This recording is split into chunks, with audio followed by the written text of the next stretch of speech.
You'll be glad to know my talk is relatively short, as I've already run out of time, and I don't have as many holiday snaps as everyone. Hong Kong, I mean, this was an amazing opportunity because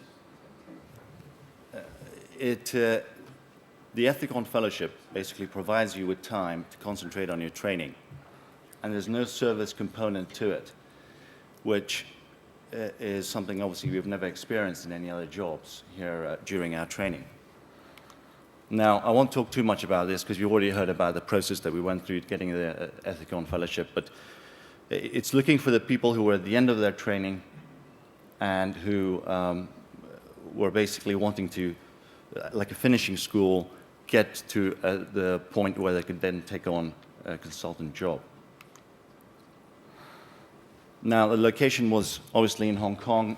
For anyone who is a little claustrophobic, doesn't like attention, Hong Kong is not the place for you. I'd advise you not to go. If you're like most people here, I think a lot of the cardiac surgeons who like attention and don't mind 1,000 people looking at you like you're an alien, as you step off a plane, Hong Kong is absolutely fantastic. It has its own laws, and that's a good thing, because if it wasn't, when it was handed over to China in '97, it would be much more difficult for UK trainees to go out there. However, there's some red tape which you've got to get through. One of which is, just registering with the local GMC, the defense union, and getting a visa so you can operate there, which you have to activate by going to the local Las Vegas, which is Macau. It's not a bad thing to have to do, but you then are able to pretty much start your surgery. And that can all be done just prior to you going to Hong Kong, and then when you get to Hong Kong, you activate it. You then get a Hong Kong ID card, which allows you everywhere in Hong Kong, and you can't do anything without it. Interesting, mine ended up in the local prison with a few other items, but that's a long story. The hospital is the Prince of Wales Hospital. There's 3 hospitals in Hong Kong that you can do heart surgery in. This is the one that is in Sha Tin, so it's on the mainland, in New Territories, and it covers a very large area in terms of the patient. It has 1,360 beds. It's a teaching hospital, full trauma unit, 4,000 staff. It's connected to the university, which I'll talk about in a minute. But the good point is it's obviously English speaking. Now, in Hong Kong, everybody speaks Cantonese. Even the Chinese from the mainland find it difficult sometimes to understand. So you can imagine what it's like for us. But here in the hospital, they're very good. The staff is excellent. They translate for you, so you have no problems in communicating with the patients and consenting. And of course, in the operating theatre, it's very important. You've got 3 consultants. Professor Malcolm Underwood, obviously, is the lead, and he's the one who's going to supervise you, and you work for him primarily. But the other 2 consultants, Professor Song and Ines Wan, and there's 3 other associates that also work closely and are on the on-call rota, 2 registrars, 3 SHOs. And the team were just amazing there. I mean, they literally accept you into the fold. You're from day one. They appreciate the fact that you're there only for 6 months, and for you to gain all the experience, there's absolutely no obstruction in getting to theatre, getting the operative experience that you're looking for. There's 1 cardiac, 1 hybrid, and 1 thoracic operating room. The hybrid is now operational, which will increase the numbers of operations that they do there. They do around 450 cases of cardiac there, majority of valves, and I'll explain what that provides for a trainee. There's also 250 thoracics.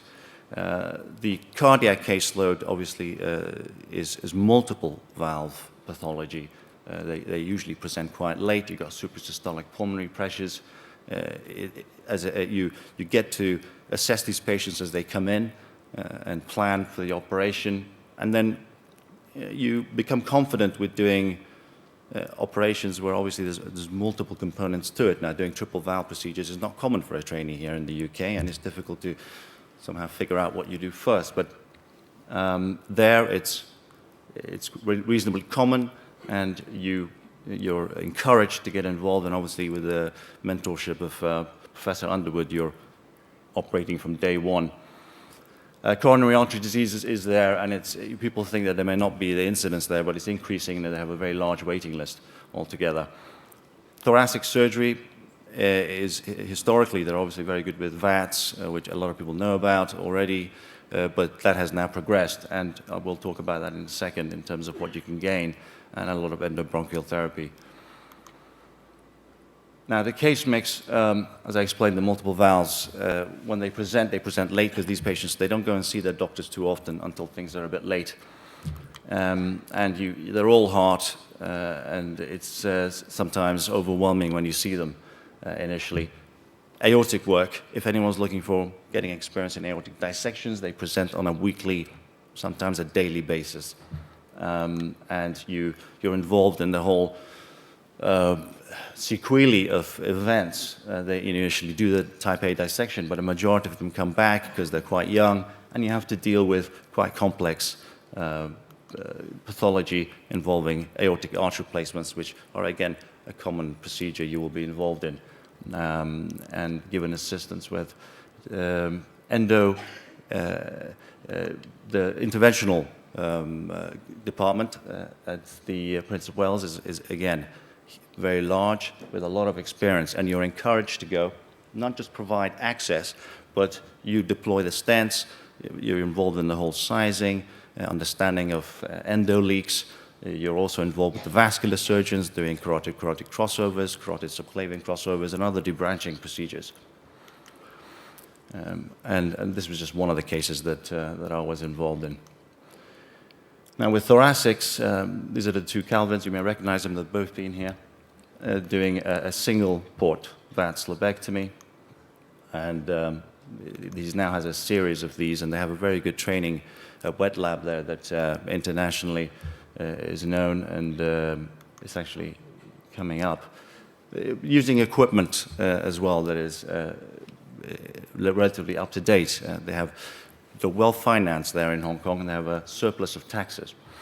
So with the university nearby, it's a very large university. If anybody is interested in doing research, they provide a very good service. There's very good, strong links from the Department of Surgery to the Chinese University of Hong Kong. And of course, extracurricular activities. Just in the 6 months I was there, there was a whole load of events in Hong Kong, and they're all amazing. I mean, it is a part of the world that has to be seen, and obviously there's a lot of areas that are within 2 hours flight or even less than that, just to increase not just your surgical exposure, but extracurricular. Now, obviously I want to thank Ethicon and the Society for allowing me to go on the fellowship, and of course Professor Underwood and all the members of staff, including perfusionists and the nursing staff who really do take care of you in terms of welcoming you to a foreign place. So it wasn't just a place where you go to advance in surgery, but also to be able to cope with going into a foreign environment and being able to operate. And it takes you that step further in terms of increasing your confidence in doing complex cardiac cases. Thank you very much.